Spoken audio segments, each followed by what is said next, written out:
Hello and welcome to the DFS_PhD show for the tiny two-game slate on the 4th of January. Remember, you're good enough, strong enough, and gosh darn it, someone's got to win that money. And hey, if we can't, might as well be us. Congrats to Smells39, our guy living the satellite strategy just right. Had had a bullet in the 888, and it got stat corrected up to 42nd place for a solid 320. But I wanted to look at the lineup a bit and just say, Max Strus, man, good work.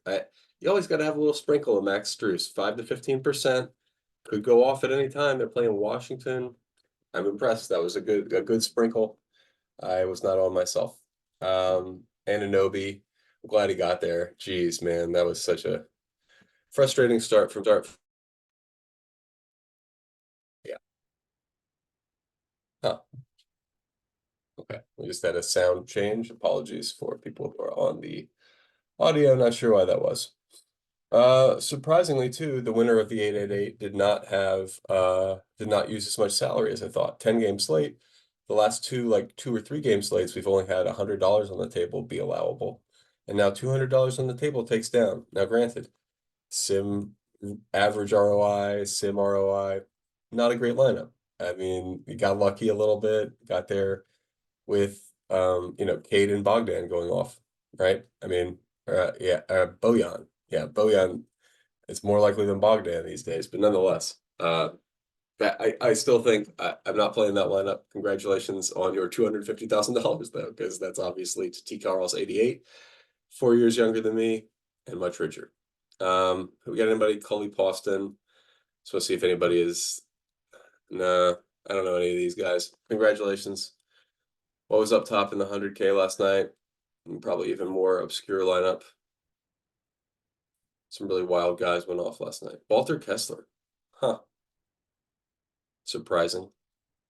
Positive sim ROI on this one, though. Yeah. I was about to say, nothing wrong with this. You get a little chalky Sam Merrill, but whatever. Bojan, again, good for you. But Bojan's a shooter. 5 to 15% chance he goes off any given night. Same thing with that other shooter we just saw, who was Max Strus, who also won me a bunch of money, but he's not on the wall. Highsmith's on the wall.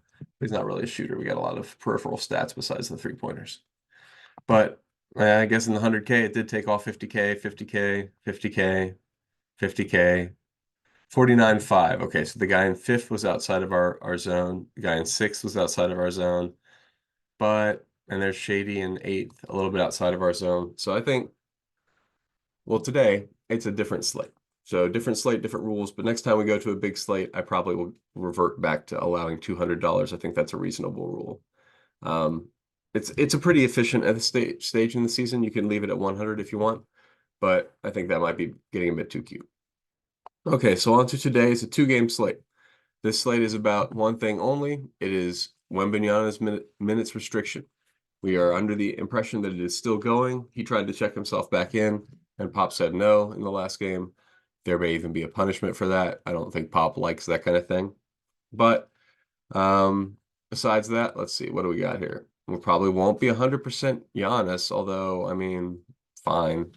Will be a fair amount. I'm not anti-Giannis. It's just that I'm not pro-Giannis. You know what I mean? Like Giannis versus Jokic could either way. It could go either way. I acknowledge that. So I'm gonna have 65% Giannis, and one assumes the remainder Jokic. Yep. But Giannis, yeah, maybe a little bit more Giannis, just because that game's going to be faster. The one concern is how much of a chance of a blowout do I think there is? About a third. So I think I'm going to leave it about a third chance of a blowout / Giannis not getting complete minutes. Kuminga seems pretty solid. He's like only 5K. Yeah. Kuminga pretty solid, so fine leaving him in a lot of lineups. Tre Jones is my only definite core piece at this time in the morning.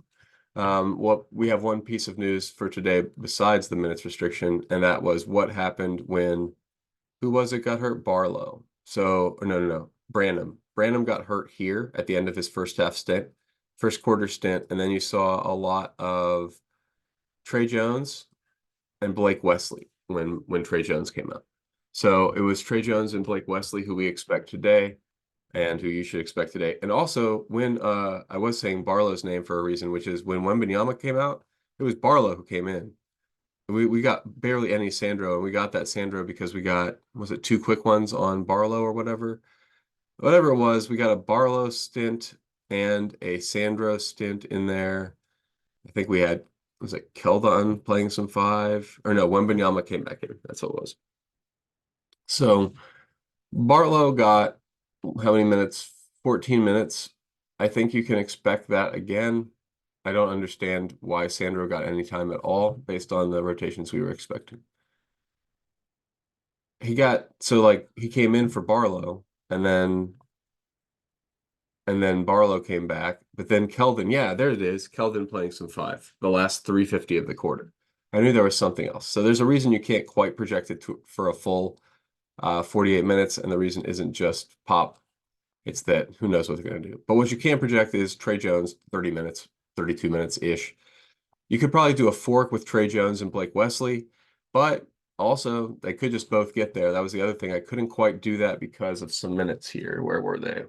These minutes. In the fourth quarter, while it was competitive, we had Tre Jones running the one, Wesley running the two for like 6 minutes in there. So they can both get there together in this current lineup arrangement, I think.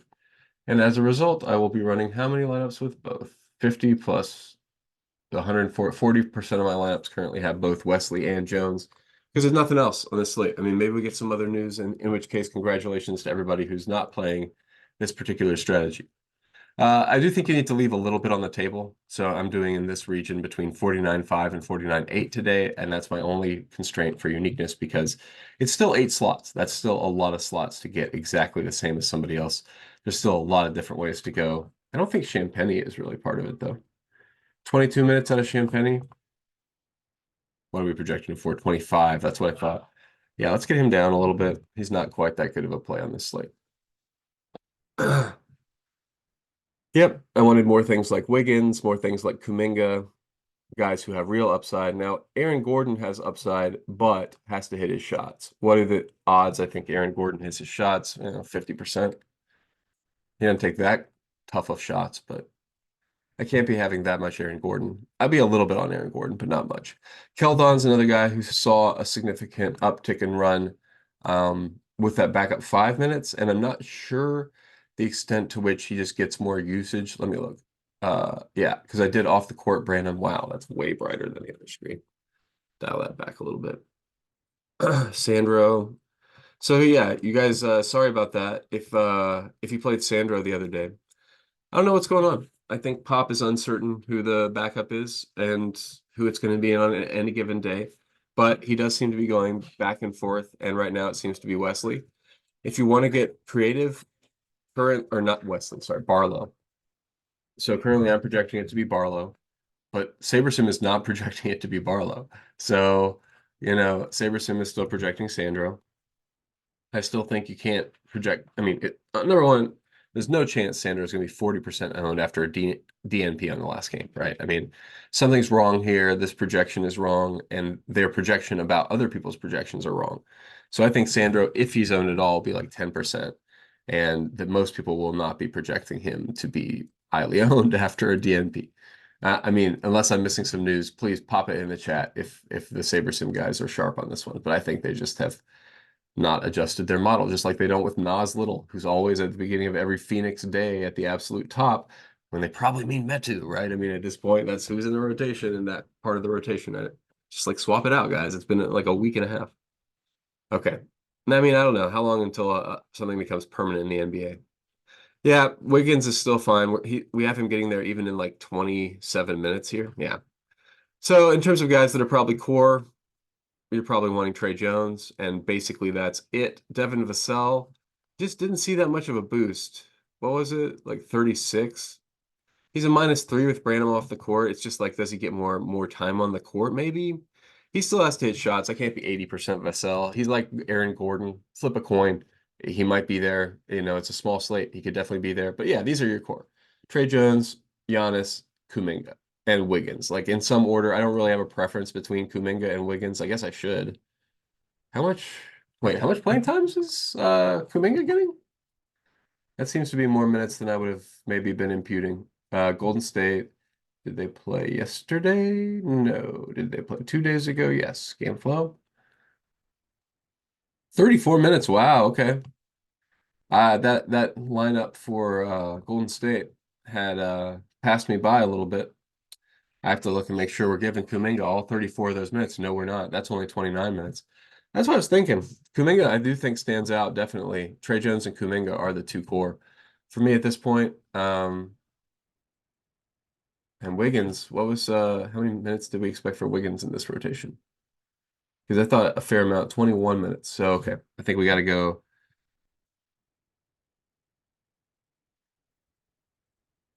Okay, and then we got to go to Wiggins only getting 21 minutes though.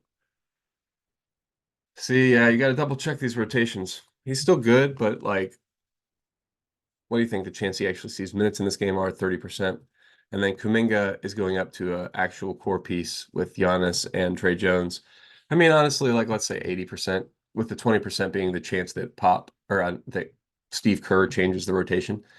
But assuming Kuminga is out there playing the way he did in the last game with that rotation, yeah, I like Kuminga to go nuts.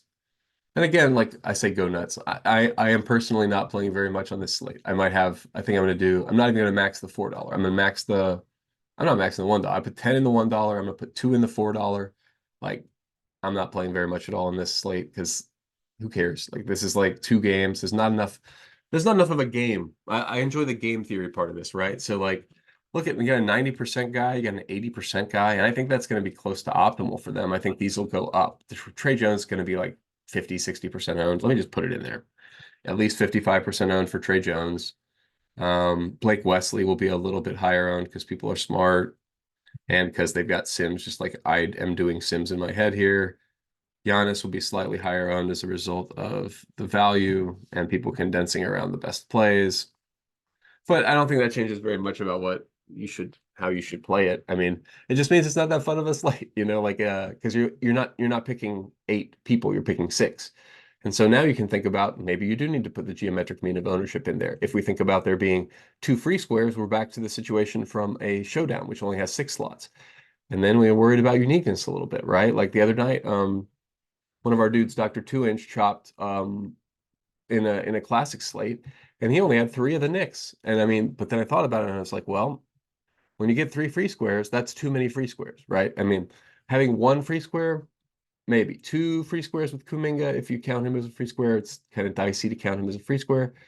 But still, then you're getting to the point where you're at a standard showdown slate, and maybe you should add a geometric mean of ownership in there.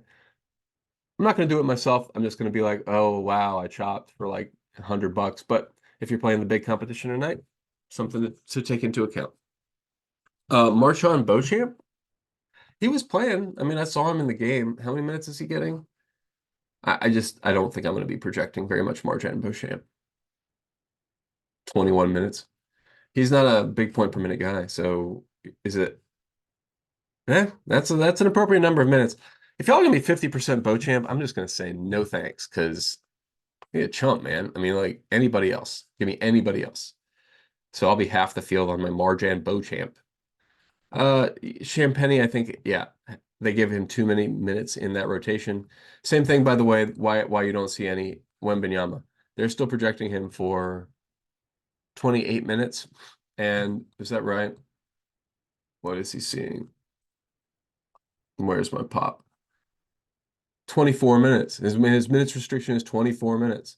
It's not that this was a blowout. I mean, this one was a blowout, but like that's an actual restriction for him. It's not like oh shucks, sometimes he gets there like what it was with LeBron. He's capped at 24 minutes, right?